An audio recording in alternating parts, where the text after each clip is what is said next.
ladies and gentlemen, oh, you fellas, the final thoughts for week 3. Position by position, what I'm looking at, where I'm feeling spicy, juicy, where I'm saying that smells like some stinky fish, kick that back out into the ocean and let the sharks get it and let them get sick, because hey, we don't want the sharks to die, but we don't want the sharks killing people, so if they eat the stinky fish and get a little tummy ache, better you than me. How the fuck did that intro start? I have no idea, but yo, let's do this. Final thoughts, NFL week 3. As I record this, I'm recording this on Thursday, so obviously some things in terms of injury news, it can't be the extreme final thoughts. That's what the Sunday live stream is for.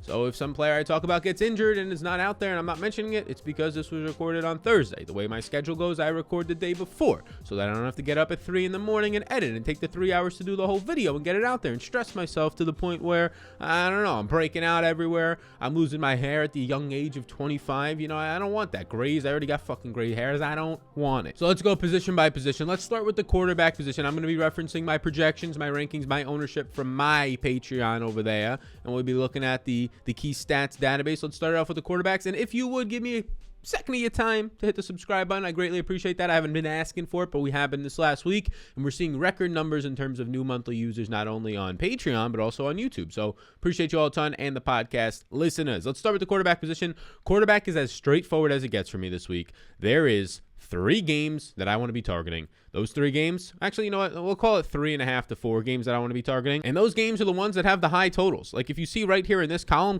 K, it says the game totals, and column J says the team totals. And there's a bunch of key stats in here that you can get on Patreon. It shows all the advanced metrics, all the ones that are really important, color coded. That's just like a small add-on to Patreon. It's not even like really a feature, but it's a small add-on in there, my key stats database. I want the games that have the 52 total. And when we look at the team totals, a 30 team total, a 31 team total, a 29 team total, a 25, meh, but still 25, right? Potentially 4 touchdowns, a 27, a 29, a 29, a 27. Like these are the games I want to be targeting. I want the elite quarterbacks. I think by far the 2 best stacks on the slate is Kansas City and Arizona. I don't think you could really tell me otherwise. Like you can tell me that you can find some value in other places, but if you look at my point projections on those quarterbacks, I have those quarterbacks basically projected for 3 more points than anybody else, not named Lamar Jackson. But Lamar Jackson, as we know, is not the greatest player to stack up with a game stack, right? 2 players from his team, 1 to 2 players from the other side. So I think Kyler Murray and Patrick Mahomes are on a different level this week. I don't think that they're anywhere near anybody else. They're 7-point favorites. They're implied for 30 plus points each. There are only 2 teams that are implied with a 30 implied team total on the slate. They are my 2 highest projected quarterbacks. And oh yeah, on the opposite side of their games, they have quarterbacks who are able to chuck the ball. I mean,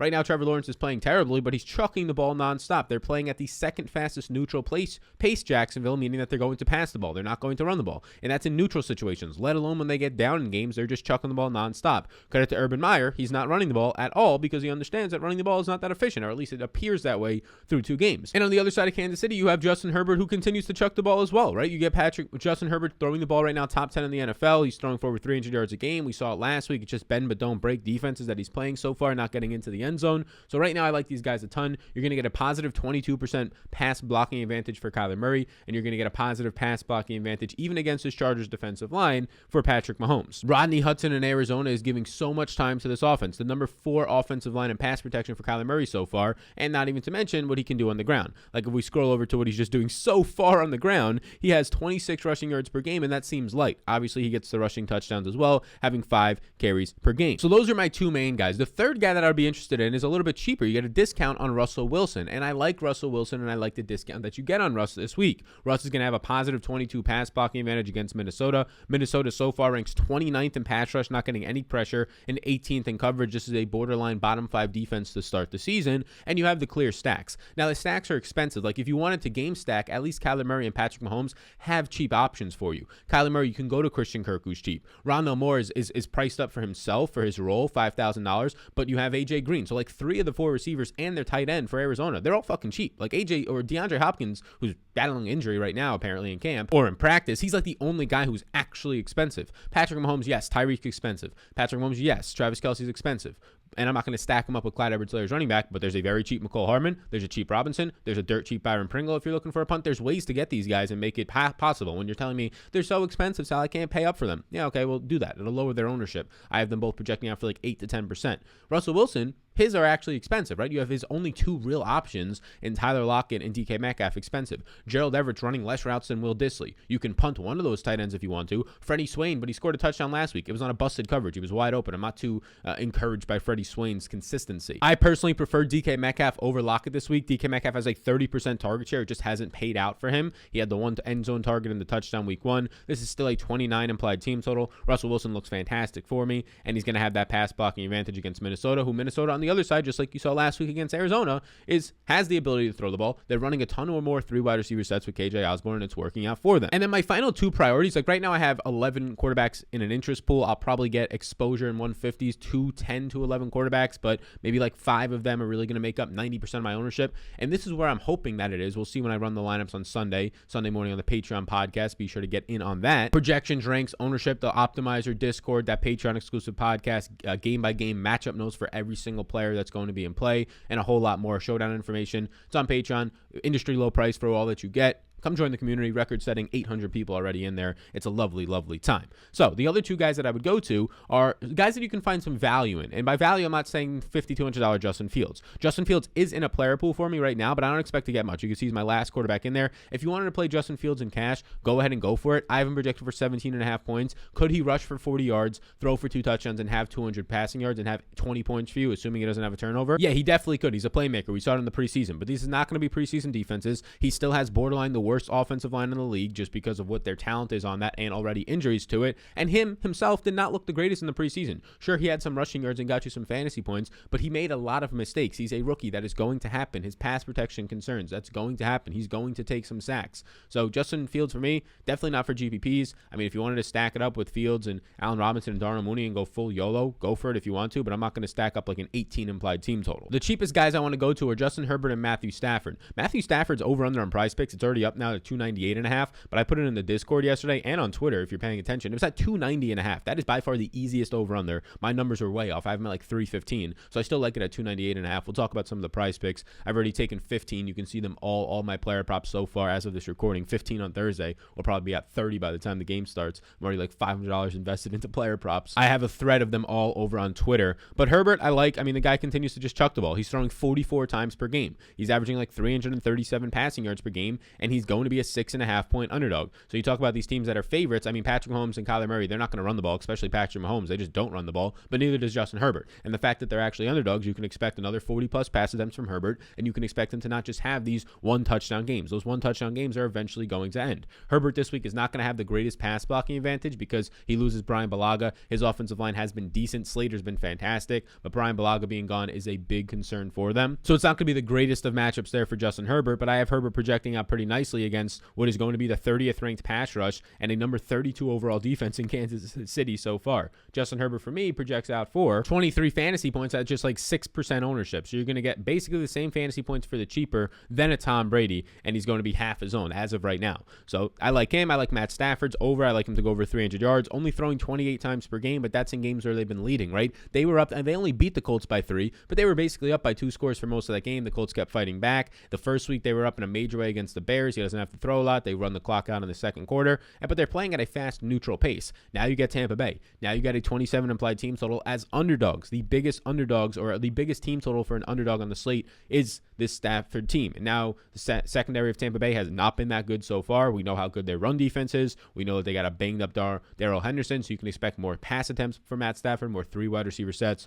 with Kupp in the slot and Van Jefferson on the outside. He has a top 10 offensive line so far, and he's going to need that versus a top 10 pass rush right now. So I think this is fine. The secondary is not the worst by any means. This is not a bad secondary so far. They did lose their slot cornerback week 1. He's been nicked up, but this is one that can be taken advantage of. I would prefer Justin Herbert for $100 more, even given the lower team total. I just think you can probably get a baked in out of Justin Herbert against Kansas City, a baked in 40-plus pass attempts, where Matthew Stafford's, I expect to like see 35 to 40, but I don't really expect to see the ceiling of 45 to 50 like Herbert might have. So those are my main priorities. Lamar Jackson, Josh Allen, these guys are in a player pool for me. Daniel Jones, Trevor Lawrence, these guys are in a player pool for me. The one that you might be saying, Sal, how are you not higher on Tom Brady? Look, Tom Brady is a fine play if you want to get there, but he has no mobility, and for a little bit more money, you can get the elite quarterbacks who I have projecting out for 5 to 6 more points than him. And for a little bit cheaper, you get to save on Justin Herbert, who has some more mobility, on Matthew Stafford, who's a little bit cheaper, and I projected out for very similar points. I have Brady for 23 points right now. I currently have Brady projecting out for less points than Herbert and basically the same as Stafford. It's very close. I know what you're saying. He has 9 touchdowns. He's going for the touchdown record. Him and Gronk are going for the touchdown record. I get all of that. I completely understand all of your concerns right there. He can throw for 5 touchdowns in this game, right? He can do that. That's fine. And if he does that, then yeah, he's going to smash the projection I have on him, and he's going to be much more involved. But he's higher owned than he is my lower projected player. So based on the way that I run my lineups, if he is not projecting out as close to some guys who are lower owned than him for similar projections, my lineups are going to go there for the leverage plays. He has a negative pass blocking advantage, one of the worst on the slates this week, meaning that his offensive line, which has been very good, this offensive line has been potentially the best in the league through the first couple of weeks, and that's the whole point of Tom Brady being good and going there, get him a good offensive line like they did last year when they got Wirfs later in the first round, which is pretty crazy, or mid-first round. But now he's facing the number 1 overall defense, the number 1 secondary right now. He's facing a top 3 pass rush and defensive line with potentially no Antonio Brown out there. So this is a bigger test for him. Brady would be the one quarterback that's going to pick up ownership, maybe going to be a top 2 or 3 owned guy that I'm not getting as much of this week. So there's the quarterbacks. There's a deep dive, and the quarterbacks are always going to be kind of coming from the standpoint of stacking. Like, what do you want to do? I want to try and stack every single quarterback with 1 to 2 pass catchers. A lot of mine usually have game stacks, so 2 pass catchers, run it back with 1 to 2 guys on the other side. That's the far majority and basically all the lineups I've ran this year. Maybe I'll get a little bit different this week, but I'm trying to capture those game environments. So let's now slide to the running backs, and before we do, I want to let you know about the sponsor of the program and its prize picks as it has been on these. I have, like I said, 15 props taken. If I scroll through here, you're going to see all the props that I have. I'll talk about this 3-person prop. You can see all my props, including this one, over on Twitter and in the Patreon Discord. But I have a Twitter thread. This one's only a $100 one. The rest are $200 ones, but this is $100 here. I'm taking it simple. You just take the over-unders on fantasy points, on player stats, and it's legal in a lot of states, even if you don't have full-on sports betting, because it's fantasy-based, especially New York. A lot of people there watching from there might not think that this is legal there. So you use the code SAL, you get a free bet up to $100. It's as simple as that. Under on Travis Kelce, 7.5 receptions. It hit for us last week in a game where they locked down Tyreek Hill. I don't think Tyreek Hill is getting locked down back-to-back weeks. So we'll take the under on Travis Kelce, 7.5 receptions. I think Kelce can still have a great game. I'm very interested in Kelce this week if I'm interested in Mahomes. But why can't Kelce have a 7-catch, 90-yard, 2-touchdown game? Basically like he did last week. He can. So we'll take the under 7.5. 8 receptions for Travis Kelce is actually a high number, especially when Tyreek Hill is rolling and Hartman seems to have a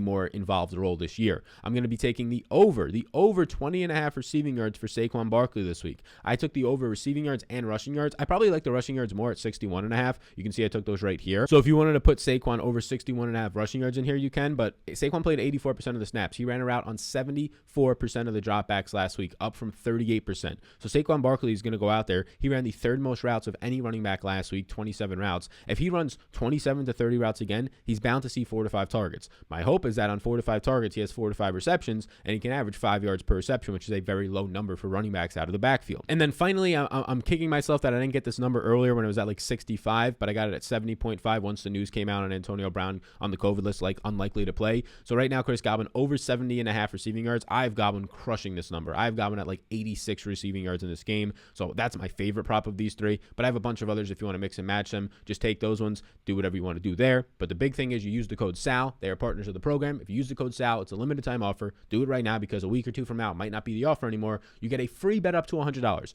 Most places will give you a 25% of your deposit bonus. So you put $20 in, you only get 5, or they'll give you a 50% bet up to your match. So you put a $50 bet, you only get 25. If you put a $50 bet, you get 50. If you put a $100 bet, you get 100. So check it out down below. Use the code SAL. There's a link down below. But if you just use that code SAL, they'll give you that deposit match. So now, like Wale said, she said I'm a running back. We're on to the running backs here, and we're going to be kind of a small field. So look, you don't have Christian McCaffrey on this slate. Derrick Henry's up there if you want to go back to the king this week. But for the most part, you get a banged up Dalvin Cook up top, who I have interest in. I mean, we just saw what Derrick Henry did to Seattle last week. Going into last week's game, I was telling you that Seattle does not have a good run defense. Through week 1, it's going to look like they have a good run defense because they were up by a lot, and the team against them was not running that much. But at the end of the day, yes, they have Bobby Wagner, and he had 18 fucking tackles like week 2 and so far, and he's a Hall of Famer for sure. But outside of that, it's not looking that great. But Dalvin Cook, for me, it's going to be a fine run blocking advantage here. He's averaging so far 26 opportunities per game through 2 weeks, and that's leaving so far with injuries and things along those lines. But he gets this matchup against Seattle, who ranks bottom 5 in the NFL in yards allowed before contact. Not even mentioning how many tackles Dalvin Cook can break.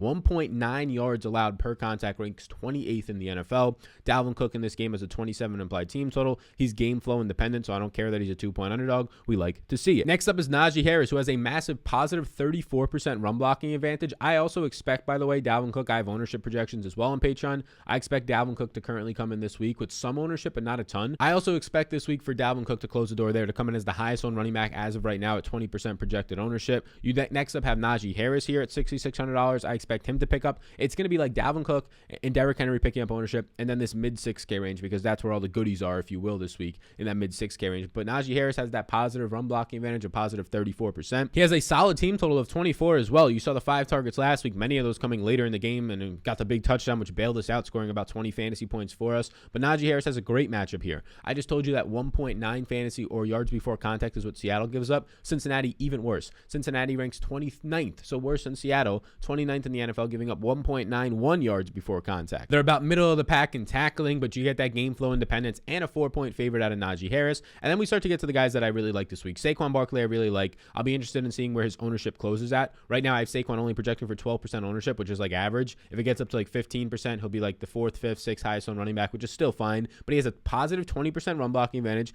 against Atlanta. Atlanta so far this season has been ranked about 15th in run defense. So this is an average run defense at best. The talent that they have on their defensive line says that over a longer sample, they won't be as good. The only reason why this is not a more, like, this is a bad offensive line. Pass protection is brutal, but a positive 20% run blocking advantage just shows you how bad Atlanta's defensive line is if the Giants have a positive run blocking advantage. The Giants are 3-point favorites here. Atlanta so far has given up the most points to the running back position on this slate through 2 games, and it's a 26 implied team total for Saquon, who played 84% of the snaps last week, and he ran the 3rd most routes at 27 that we've seen in a while. He was heavily involved. Now, the offensive line is bad. It's going to be a boom or bust play from Saquon, and that's what we're banking on here at 6,500 and average ownership. Chris Carson comes up next, because Chris Carson is one of the highest team totals. He's a favorite. He faces the team in Minnesota who's given up the 3rd most points to the running back position. They allowed James Conner and Chase Edmonds to just pick up enough points to get around 20 total points as a unit last week, and Chris Carson with really no backup. It's Alex Collins. He's my 5th highest projecting running back this week. He's projecting out for 15% projected ownership, and I have him for a positive 13% run blocking advantage against the number 30 tackling unit in Minnesota. Now, Joe Mixon, he is massively underpriced. Mixon should be about 7,500 this week. He is my 4th highest projected player at 18.2 points. He is my number 1 value running back if you watch our values video, which drops now Wednesday mornings. Apparently, a lot of people liked it. So if you have not checked that out, be sure to go back. We go every single position. We find you the top 30 values based on my projections. Those are potentially subject to change throughout the week, of course, but Mixon is still, as of this recording, my number 1 value running back, which is pretty damn sick at that price point. But Sal, Joe Mixon stunk last week. He's a talented running back. He is playing also a tough matchup last week, but a talented running back with 20 plus touches already per week on the ground, getting all the involvement in the passing game and routes run department, 27.5 opportunities per game. It's a tough matchup this week against, through 2 weeks, the number 1 run defense according to PFF in the Pittsburgh Steelers. They only give up 1.26 yards before contact, which ranks 11th in the NFL. It's a tough matchup for sure, but you're taking that with the price point. You're taking the fact that 22 carries out of Joe Mixon this week. Joe Mixon, who comes into this game as a slight underdog, and potentially 4 to 5 receptions. If we can get them playing from behind most of the game, Mixon is going to be running a lot of routes. We take that. I love the price point here. I love the fact that he's only picking up like 12 to 14% ownership early on. And I scroll up to my final priority, and that is going to be Deandre Swift, because Deandre Swift, it doesn't fucking matter. In a game where he's completely trailing, you start to see the receptions come out. In a game where it's like slippery and wet and shitty out, Deandre Swift at $5,800 is my number 2 overall value running back right now at 16.3 fantasy points, and he's going to be finding himself in a very good spot, especially at this price point. He has a positive 37% run blocking advantage against Baltimore that ranks 26th in tackling right now, and you get the Detroit Lions. Like, Detroit's best part of their team is probably Swift and Hawkinson, but also their offensive line is by far the best unit on their team. They rank number 4 right now in run blocking. This offensive line is fantastic. They just have to have the game stay close. They're big underdogs in this one, but even if it doesn't stay close, even better for Deandre Swift, like you saw week 1. That's when he starts to see 5, 6, 7 catches, and just in the receiving game alone, he smashes this price point. Swift is a great play. He's an awesome play. No McCaffrey on the slate allows us to just get these $6,000 running backs, which makes it easier to pay up for the expensive stacks. Now, Derrick Henry is here. There's a bunch of other other guys who are in a player pool, they're not as much a priorities. Austin Eckler's here, but he's priced up. He'll probably see a lot of work in the receiving game. Kamara, I feel very concerned about Kamara. Gets a tough matchup against the New England Patriots run defense. That offense does not look like it's going to move the ball all that much, let alone Kamara be able to become efficient, and you did not see that last week because of not a lot of targets. They play so slow. Edmonds' price point comes up. It's harder to be interested. Same thing with Damian Harris' price point coming up, harder to be interested. Kenyon Drake's an interesting guy at 5,500. You can see Kenyon Drake and Mike Davis. Davis grades out as a good value as so many people are flocking over to the Cordell Patterson hype, which is just funny. I know he was involved in weird Wildcats, got some touchdowns, but Mike Davis is a fair price point. There's no real cheap guys though. Like the $4,000 running backs are not there this week, right? They're not there. I'm going to live in the 6K range and I'm going to be completely fine with that. It's tough to want to go to Kenyon Drake, or it's tough to want to go to James Robinson, even though he's running a lot of routes, when for a little bit more you can get fucking DeAndre Swift for $100 more. Out of all these guys who are maybes for me, the two that I'm the most interested in or closest to making yeses would probably be Antonio Gibson and Austin Eckler. But there is the running back position. Now let us, and if you're still here, hey, like and subscribe. I know you're still here because you're watching right now. Nobody who's not watching is still here. So hey, you right now, hit the like button, and the big one, the subscribe button, allows this channel to grow. We're setting records in terms of subscribers over the past month. Continue to join the community if you value this. It takes a lot of time. We're up here at 5 a.m. putting this all together because one, the passion, the love for the game, this shit runs my life in a good way, but two, for the people. So if the people appreciate me, I appreciate you if you hit the subscribe button. Let's get into now the most important position, the wide receiver position. And now, since my values videos, my top wide receivers have changed. A new number 2 has appeared, and we'll talk about him when we get there. Tyreek Hill, after being shut down last week, I am going right back to the well with Mr. Tyreek Hill. I cannot wait to play Tyreek Hill this week. He's going to have a fantastic matchup advantage. His ADOT is 13.4. In the secondary, he'll have to see some Derwin James, but Derwin James, I assume, is going to be more fixated in the middle of the field on Travis Kelce and not as much as a safety on a one-on-one matchup with Tyreek Hill, but there will be some of a matchup there. I'm not too concerned in one-on-one matchups. I don't think they're going to be able to do what they wanted to. I mean, you saw last week the Ravens be able to slow down Tyreek Hill with these double teams and these shadows. And how do you beat that, really? You have to run the ball. So we'll see if that helps Clyde Edwards-Helaire, or you just throw underneath a lot. You throw underneath to Travis Kelce. You take the one-on-one matchups, and that's why Byron Pringle and DeMarcus Robinson are catching these deep touchdowns down the field. So will the Chargers, yet again, with their second and third cornerbacks being decent and not that great, will they say, hey, we're just going to take Tyreek Hill away like they did last week, which is still a hard task to do, right? I mean, I assume Andy Reid and Patrick Mahomes and Tyreek Hill are going to get in the lab and game plan around that. But will they say that and say, well, let DeMarcus Robinson and Byron Pringle and Travis Kelce beat us one-on-one? We'll see. I don't think it's going to happen. I would bet against that because teams have been probably trying to do that all year and all season and all of Tyreek Hill's career, and they got it to work one time. But really, did they get it to work, or was it Mahomes saying, yeah, I'll just take this wide open one-on-one matchup that we have right here? So I'll go back to the well with Tyreek Hill, DK Metcalf, and Tyler Lockett. I prefer Metcalf this week, but both of them in my stacks with Seattle. Metcalf is going to have just this amazing matchup against Patrick Peterson. Peterson started to slow down and beat DeAndre Hopkins later in that game, but it came out later on that DeAndre Hopkins suffered an injury towards the midway point. Hopkins to start the game, though, had like 18 fantasy points, 16 fantasy points. Patrick Peterson is definitely a little bit dustier, if you will, especially week 1. You saw him get torched a couple times. So I prefer DK there, but I like both of those guys. Cooper Kupp is my number 3. He went from being my number 2 to my number 3 value play. It's hard not to like Cooper Kupp from everything that he's been doing so far. I mean, he's leading the league in fantasy points. He's averaging 2.12 fantasy points per target, which is just elite. If you come over here, you can see that he has 10.5 targets per game, 136 receiving yards per game. He's even getting some red zone usage so far with 2 red zone touchdowns on 4 red zone targets. I mean, the guy's just been an absolute beast. Expect it to slow down, but based on his price point, he should be 7,400 to 7,500 like these studs.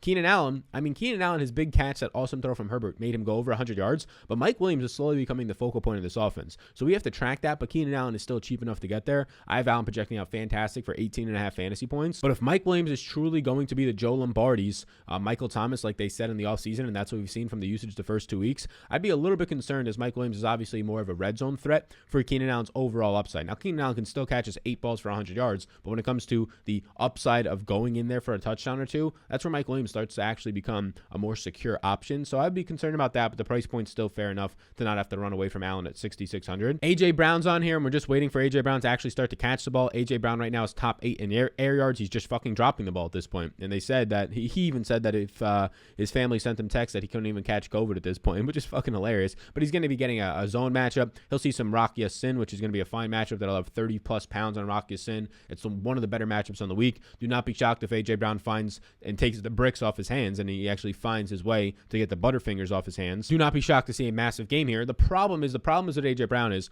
Julio Jones, of course, his teammate. Julio Jones is going to be a much cheaper and potentially is the wide receiver 1 on that team. Like, yes, if you're rooted in all your offseason thoughts and all the past stuff of A.J. Brown's the wide receiver 1, 180 targets for A.J. Brown, then Julio comes there, and Julio has looked really good. I mean, last week that touchdown should have stood. I don't know why the hell it did not. But if Julio Jones is the wide receiver 1 on this team and A.J. Brown is like Corey Davis, like, we're overpaying for A.J. Brown. So that's always something we have to keep in mind. But now let's scroll up here, and we'll put to the top of the screen the man who is now my number 2 overall value since Antonio Brown. We're expecting to be out. Of course, if Antonio Brown somehow is not out from this COVID stuff and tests positive or negative 3 days, 4 days in a row, whatever it is, then this will change, but I assume it won't. Chris Godwin is my number 2 overall value play. Chris Godwin is the safest guy in that offense, and now when you take out Antonio Brown and the upsides and touchdowns and big chunk yardage that has, Chris Godwin in the middle of the field is even better. Chris Godwin will see some Jalen Ramsey, but for the most part, everybody on that team will. When they go in 2 wide receiver sets, it'll be Godwin and Evans, so Ramsey will be in there, but Ramsey stays on one side of the field. In 3 wide receiver sets, Godwin is going to get into the slot and get away from Ramsey, so I'm fine with that. If anything, that you're probably going to see Scotty Miller, who a lot of people are going to be playing in stacks as a cheap option. He'll probably be sacrificed the most in 3 wide receiver sets to the Ramsey side of the field, and I'm just good on not going there all that much, if at all. Godwin projects out for 18.5 fantasy points for me at just $6,100. I like Godwin this week more than Cooper Kupp. You get a $700 price discount, and as of right now, you're probably going to see like 5 to 10% less ownership on Chris Godwin, who's averaging 9 targets per game and over 10 yards of A-dot so far. Courtland Sutton here, it's only a 41 implied game total, which doesn't look that nice, but then you look at it and you see the Jets are only implied for like 15 points, and the 26 implied team total is pretty nice for Teddy Bridgewater, who leads the league right now in air yards and 20-plus yard throws down the field. Courtland Sutton popped the fuck off last week like you saw. We love to see that. Now gets a matchup against his Jets secondary at just $6,000. I do prefer Chris Godwin, but I expect Chris Godwin to be probably double the ownership as Courtland Sutton. Same things could be said for Sterling Shepard if you wanted to go there. Sterling Shepard in this matchup, another very similar to Sutton, a 26 implied team total. He's just going to be a favorite in this one, but he's going to have a similar matchup advantage. He's going to be similarly as lower owned because of the fact that Chris Godwin's right there with much higher ownership. But Shepard has 9.5 targets per game, a 9 average depth of target right now. He has a very strong matchup against Isaiah Oliver this week where they're pretty much like the same weight. So Sterling Shepard stands out for me. If I had to rank it right now, I would probably rank it 1, obviously Chris Godwin. Number 2, at this point, Sutton and Sterling Shepard are both for me top 8 plays. It's kind of a coin flip. Who do you want to go to? I have Shepard at 16.5 fantasy points for $100 cheaper, and I have Courtland Sutton at 16.2. I say Sutton's ceiling's higher for GPPs though. Robert Woods will be a fantastic pivot option if you wanted to, and I think that's a strong place to go to, pivoting off of Cooper Kupp. I expect Kupp to be very heavily involved, but also schemed against. And at 22% ownership for Cooper Kupp compared to Robert Woods, who I currently have projected at 10% ownership, yes, the projection is much different. I have Kupp for like 5 or 6 more points, but I do think that's an interesting place to go as it's just a 2-week sample, and nobody would be shocked if over the next 2 weeks Robert Woods outscores Cooper Kupp. The best wide receiver value play on the week potentially, and this is not per my rankings, like obviously per my values you saw it was KJ Osborne, and it still is, but maybe like the best 4K potential value play for me this week is going to be Marvin Jones, because somehow Marvin Jones is the wide receiver 1 on his team. Somehow he's seen 10 plus targets in 2 weeks, scoring a touchdown in each of those games, averaging an 8 out of 15.1 yards per target. He has a nice team total of 23 in a game where there's 7-point underdogs, so expect more passes. And now he gets this secondary where he'll face Robert Alfred and not much in the Arizona secondary. Byron Murphy, rookie cornerbacks out there as well. And Laviska Shenault is now banged up, potentially not going to play. Like, Marvin Jones is the clear and obvious number 1 target for through the first 2 weeks, through the camp reports, through the preseason usage when he was out there on a per route basis for Trevor Lawrence at this point. And Marvin Jones for me looks elite. Marvin Jones is a top 10 value play, top 10 play for me at 13.6 fantasy point projections at just this $4,900 price point. He is probably my favorite run back option in these Arizona stacks, but I'm fine to go Kyler Murray plus 2 of his pass catchers, running back with Marvin Jones and DJ Shark, since they're both affordable and both will see a lot of usage. I have Cole Beasley as a yes this week because I'm fine to go right back to the well. But just Buffalo has looked terrible, and they got up big last week, so they didn't really throw in the second half. But Josh Allen does not look that great. So if it was to turn around this week, Cole Beasley, Steph Diggs look good. Beasley is cheap enough. He has a solid matchup against Kendall Fuller in the slot. It's not an elite matchup, but it's solid, and Beasley is still seeing a lot of targets. 8 targets per game, 5 average depth of target. The more upside here is definitely a Marvin Jones. So Beasley maybe should be an X and not a Y for me, but more upside is definitely Marvin Jones and also the guy below him in Will Fuller. Will Fuller is just your dart throw. He'll be 1% owned. Will Fuller was a top 10 wide receiver, yes, with a Deshaun Watson last year, a different quarterback, and now he's going to get Jacoby Brissett, and they only have a 20.75 implied total, but they're going to have a nice matchup against the Raiders Raiders in that secondary, and Will Fuller is a guy who can easily put up 30 points like it's nothing. You're not shocked to see Will Fuller 6 catches, 120 yards, and a touchdown or 2. So Will Fuller at 1% ownership is the guy that I do like. He's not going to project out great, 12.5 fantasy points, although that still does project out as my number 11 overall play. Will Fuller at no ownership right now is going to be a solid play. My final yes is a guy who was our number 3 value. Now Chris Godwin has bumped him down to our number 4, and it's Machole Hartman. Is there a better value play this week in terms of fitting into your stacks than Machole Hartman? Whether you want to go the opposite side of that game with the Chargers and a run back of Machole, or you want to stack up Machole Hartman with a Kelsey or a Tyreek Hill and go with Patrick Mahomes, it makes it so easy to do so. He might be the cheat code of the slate. He is picking up ownership though, 10% so far, which is concerning for a volatile player, but a volatile player who is actually seeing targets this week is a little bit more, or this year is a little bit more appealing. Hardman so far has seen 11 targets, 5.5 through 2 games with an average ADOT of 11.5. We'll get a matchup against Michael Davis. Not the greatest matchup, but also will move around the field into the slot, out wide to get away from that. So Machole Hartman looks fantastic. And then it's just a bunch of X's as it always is here. X's meaning that I like these guys, but they're not as much priorities. Hopkins, obviously he's strongly in play. We have to see what the injury is if you're going with your Kyler stacks. Steph Diggs, Lockett would be my second option in Seattle stacks. Jefferson will continue to be low owned, and hopefully Osborne doesn't steal the points away. That's the main concern. If Osborne is literally going to be taking a 15 to 18% target share, we can't give Justin Jefferson these 25 to 30% target shares, which does bump him down in my projections. Calvin Ridley is getting no ADOTs, no average up to target because of how bad that Atlanta offensive line and really honestly Matt Ryan has looked through the first 2 weeks. I do like Terry McLaurin, but we have to still keep in mind that one, his price points come up now to 6,900. He still looks solid for me, but the problem is he's 6,900 with Taylor Heineke against now Trey White. You have Julio Jones here, who again might be the wide receiver 1 on this team for cheaper than an A.J. Brown. I'm not going to be going to Tannehill stacks with these two guys. They just play so slow at this point. They're still running the ball a lot. Indy is not going to be giving up chunk plays. That's the whole point of their defense, not give up chunk plays, or at least they attempt to, unless you got Cooper Kupp running against you. So yeah, you get Mike Williams. Mike Williams should probably be a yes. I'll bump Mike Williams to a yes just because of the ability to stack, the way they're using him in that offense. He grades out well for me. Deonte Johnson, I saw a stat last week that this morning, over his last 16 games, he's had like 184 targets, which would be over that time like top 3 in the NFL. Games that he's actually finished, not left early. So he's as underrated as it gets, a 24 implied total. But of course, Big Ben is apparently dealing with this pec injury, which is not good for the deep ball or really any consistency on your throws. And they have a bunch of receivers out there. He's also dealing with injury. Evans is here if you want to get there. It's completely fine. I prefer for the cheaper Godwin by far this week. And you can just keep going. A lot of guys are in play as just one-off flyers like Chase Claypool, Pittman, Chase. Odell is very interesting because he's expected to play, was 100% full go in practice on Wednesday. There's no Jarvis Landry. There's really no pass catchers at this point, but there's still a run first team as 7-point favorites. But Odell should be in line for a nice 6 to 8 target game. Shark is fine in those stacks with Arizona.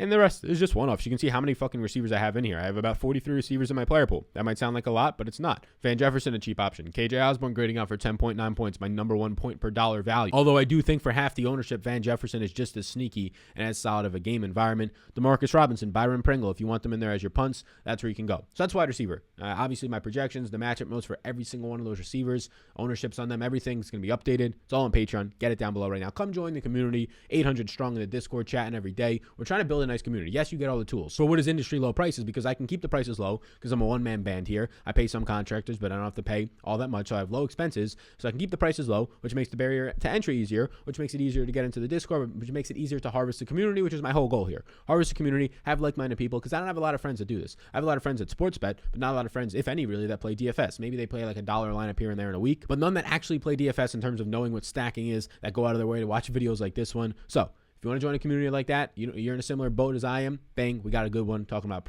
props and DFS and all that. Let's close out this video now, transitioning into the tight end position. And let's talk about the tightest of ends, if you will, pause. And that is going to be, look, the solid place is what I want. Travis Kelce is not too expensive. I know he has a matchup against Derwin James, and I know that's not going to be the greatest spot for him. But the linebackers are very thin for this Chargers team, and it's Travis fucking Kelce. He had a tough matchup last week, and what does he do? He does whatever the hell he wants out there. He scores 40-yard touchdowns in the face of Patrick Queen, which is maybe not as tough as I think it is. But he's Travis Kelce, and he has a positive 63 matchup advantage against White this week, which is going to be the linebackers, but also see a lot of Derwin James in that second unit. He'll have a 42-pound advantage on all these linebackers. He's in the slot or out wide 87% of the time. I don't have to tell you how elite he is.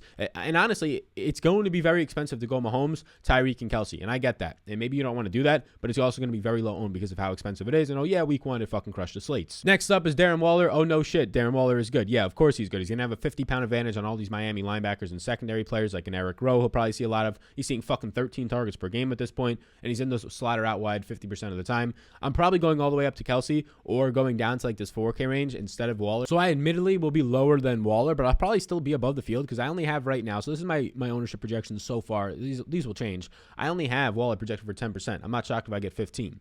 Keep going down, you get Kyle Pitts here, who Kyle Pitts' price point somehow comes down even though he's producing more. And now you have Russell Gage banged up apparently week to week, so he's the clear. He already was the clear and obvious number 2. He's operating as a wide receiver, Kyle Pitts, 70% of the time. In the slot or out wide 70% of the time, which is 20% better than Darren Waller this year. He's seeing a solid 6 targets per game at this point, and now he has a solid matchup. Noah Fant is here, who's been playing very well, and there's no Jerry Jeudy, which helps in the short to intermediate range. 7 targets per game, has a positive 18% matchup advantage. The main concern with Noah Fant, like I want to go Kyle Pitts over Noah Fant every single time, because Noah Fant is still blocking a lot. He's only used in the slot or out wide, those elite spots where you're a wide receiver definitely running a route 29% of the time. 29% compared to 70% of the time for Noah Fant, who's only $100 more. You keep going down, and a lot of people are going to throw up on my number 1 value tight end on the week right now is Tyler Higby. He only had 1 catch for 8 yards last week, but he had the same exact role as he had week 1 where he played a very good role. And now he has a great spot here. He's actually going to have a solid matchup compared to all the wide receivers against Tampa Bay secondary for the Rams. This may be the best matchup on an individual player on offense. A 25% matchup against Devin White, who will have a 20-pound advantage on. Devin White is very good, but in terms of coverage, not as good when it comes to these elite, more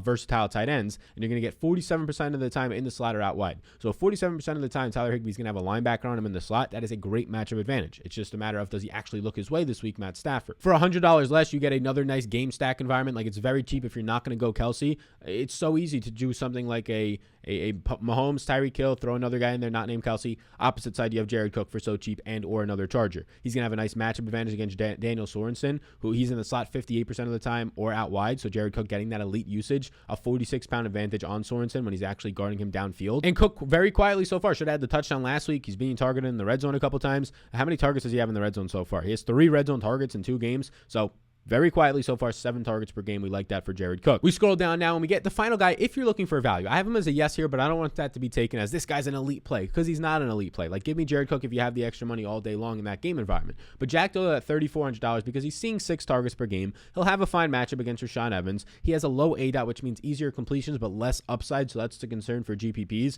But if you don't have as much money and you're just trying to punt the position, $3,400 Jack Doyle is a decent way to do that. I do think he'll be involved. It looks like he's getting stared down by Carson Wentz. Keep in mind, though, if Carson Wentz doesn't play this week, I don't go to Jack Doyle. And then all the X's can easily be yeses. I just want to kind of separate them a little bit. Like Gronk, obviously with touchdown upside, obviously in this game environment is fine to go to if you have the money. But for $600 less or even $1,000+ less, I do like the opposite side with Tyler Higby. Hawkinson's here with the elite usage against Baltimore and Patrick Queen this week, who got gashed by another elite tight end last week in Travis Kelce. But everybody really does. I'll be interested to see Evan Ingram if he's fully healthy at $3,600. Evan Ingram was having a nice preseason. When he's healthy, Daniel Jones and him show a connection with that 26 implied team total. Max Williams had the big game last week. Everybody's going to want to go right back to Max Williams this week, and he fits in as a cheap option, right? $3,200 in your Arizona Kyler stacks. I would just much rather go to a similarly priced AJ Green, who will have a red zone role, a similarly priced Christian Kirk, who week 1 we saw the downfield role, then Max Williams, who I know he had 90 yards last week, but I'm not going to consider that as something of,